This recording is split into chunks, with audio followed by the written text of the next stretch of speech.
అభిమానులు ఎంతగానో ఎదురు చూస్తున్న ఇండియన్ ప్రీమియర్ లీగ్కు రంగం సిద్ధమైపోయింది. ఇంకో 2 రోజుల్లో ఐపీఎల్ ప్రారంభం కానుంది.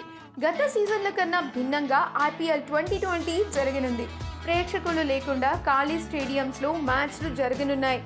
కరోనా ఎఫెక్ట్తో ఈ సీజన్ మొత్తం యూఏఈలోనే జరగనుంది. ఇప్పటికే అన్ని జట్ల ఆటగాళ్లు యూఏఈలో అడుగుపెట్టాయి. అయితే ఐపీఎల్కి ఇంకా 2 రోజులు టైం ఉండడంతో ఆర్సీబీ కెప్టెన్ విరాట్ కోహ్లీ యూఏఈలో సరదాగా స్విమ్మింగ్ చేస్తూ తన జట్టు సభ్యులతో ఎంజాయ్ చేస్తున్న కొన్ని ఫొటోస్ ఇప్పుడు నెట్లో వైరల్గా మారాయి. ఇప్పుడు వాటిని మనం ఈ వీడియోలో చూసేద్దాం.